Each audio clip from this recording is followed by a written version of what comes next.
যেই মানুষের কর্ম তাকে পিছনের দিকে নিয়ে যায়, এই মানুষের বংশমর্যাদা, দলীয় পদমর্যাদা, নেতৃত্ব, এই জিনিস দিয়ে সে কোনোদিন সম্মান কামাই করতে পারে না।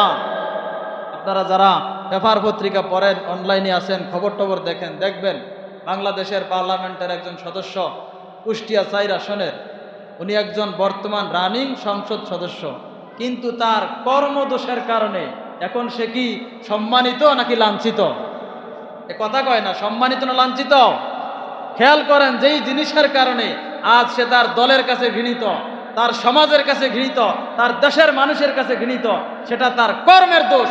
আজকে কর্ম ভুল হওয়ার কারণে, কর্ম খারাপ হওয়ার কারণে সে পেছনের দিকে যাচ্ছে, সম্মান নাই, ইজ্জত নাই, তার এমপি পদ তাকে রক্ষা করতে পারে নাই।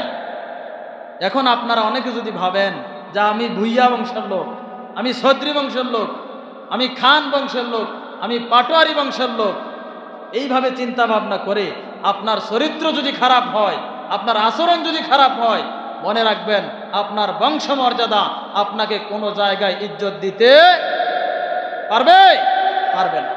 অতএব আমাদেরকে যেই জিনিসের মাধ্যমে সম্মান কামাই করতে হবে, ইজ্জত কামাই করতে হবে, সেই জিনিসের নাম তাকওয়া।